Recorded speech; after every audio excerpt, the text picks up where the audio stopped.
अब मैं थोड़ा सा और बातें करना चाहता हूँ इस मुद्दे पे आपसे कि भैया एलपीजी पर बात ही करने आ गए तो हम तीन इंपॉर्टेंट चीजों पर बात कर लेते हैं, एलपीजी, एलएनजी और सीएनजी। तो ये भी सिलेबस से रिलेटेड चीजें हैं। बाद में बोलोगे कि सर हम पढ़ नहीं पाए थे, तो चलो यहां पढ़ लो। तो देखो इनकी बात करें तो पहले ये देखते हैं कि तेल के कुएं में से हम क्या क्या निकालते हैं और कैसे निकालते हैं। ये एक संरचना, भूगर्भिक संरचना को मैंने दर्शाने की कोशिश की है।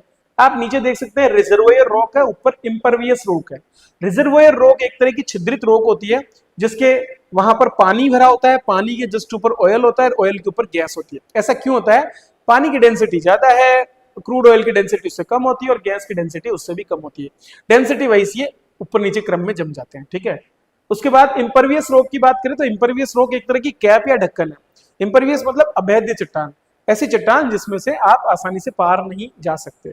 तो ये इम्परवियस रॉक क्या करती है? ब्लॉक करके रखती है इन सभी जीवाश्मों को जो परिवर्तित हो चुके होते हैं किसमें? ऑयल और गैस में, ठीक है। इसमें ही हम ड्रिलिंग करते हैं, डीप ड्रिलिंग करके, और फिर उसके बाद में हम ऑयल और गैस को बाहर निकालते हैं। ये जो गैस यहाँ भरी है इसको हम बोलते हैं नेचुरल गैस। क्या बोलते हैं इसको? नेचुरल गैस, ठीक है। अगर इसको कंप्रेस कर दो तो ये हो जाती है नेचुरल गैस से सीएनजी। अगर इस नेचुरल गैस को आप लिक्विफाइड कर दो, मतलब लिक्विड में चेंज कर दो, तो ये बन जाती है एलएनजी। और अगर आप इस ऑयल को प्रभाजी आसवन कर दो, ठीक है, और तो उसके एक प्रोडक्ट के रूप में आपको मिलती है पेट्रोलियम गैस, पीजी। और अगर इसको लिक्विफाइड फॉर्म में कर दो तो बन जाती है एलपीजी, ठीक है। समझ में आ गया? बिल्कुल बेसिक्स। एक और चीज होती है आरएनजी, रिन्यूएबल नेचुरल गैस। अर्थात अगर आपने मान लीजिए कि बायो कंपोस्ट जो है उससे नेचुरल गैस बनाई तो वो हो जाती है आपकी RNG, renewable natural gas.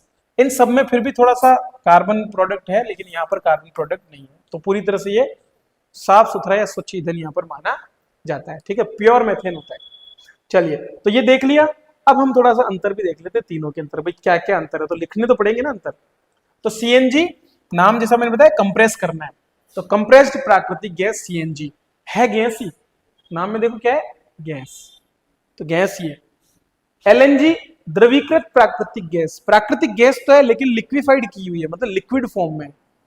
LPG, द्रवीकृत petroleum gas, मतलब पेट्रोल जो है उसके प्रभावी, जो क्रूड ऑयल है उसका जो प्रभाजी आसवन किया जाता है उसमें से निकलती है आपके अलग अलग लेवल पर अलग अलग चीजें, डीजल, पेट्रोल, वायुयान का पेट्रोल, ठीक है, इस तरह से। तो उसी में से एक निकलता है आपका एलपीजी, उसको आप लिक्विफाइड कर देते हो प्रेशराइज करके। अब देखो ये सामान्य स्थिति में हो जाता है, ये जो एलपीजी है ये सामान्य स्थिति में तरल रूप में बदल जाता है, ठीक है। लेकिन अगर आपको प्राकृतिक गैस को एलएनजी करना है तो वो ऐसे नहीं होगा, उसके लिए आपको माइनस टेम्परेचर में जाना पड़ता है, बहुत ही कम टेम्परेचर पर जाकर के प्राकृतिक गैस को और ठंडा करने का प्रयास यहाँ पर किया जाता है।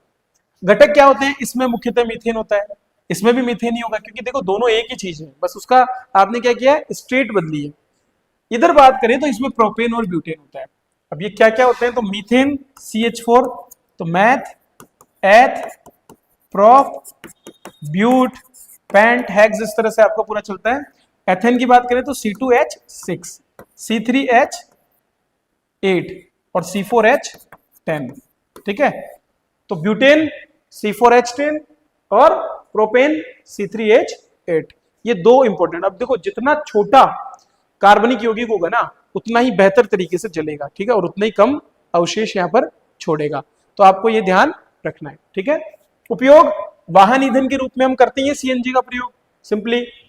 एलएनजी का प्रयोग होता है लंबी दूरी के परिवहन में, विद्युत संयंत्रों में और भारी वाहनों में, मतलब जिनमें ज्यादा ऊर्जा की जरूरत है। देखो इतनी जगह है उसमें आपने कंप्रेस करके नेचुरल गैस भरी हुई है, और इतनी जगह में आपने और कंप्रेस करके क्या भर दी? एलएनजी।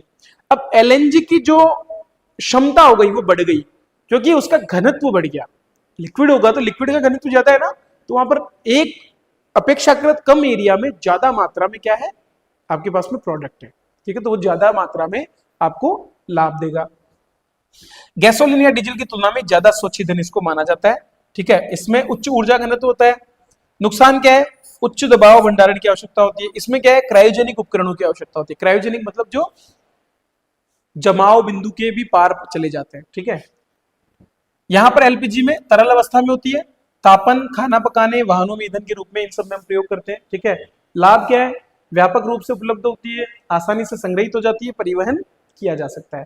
नुकसान क्या है? सीएनजी और एलएनजी की तुलना में कम स्वच्छ ईंधन है, इसमें ज्यादा मात्रा में रेजिड्यूल आपको देखने को मिलता है, कार्बन जो है फुटप्रिंट इसका ज्यादा होता है।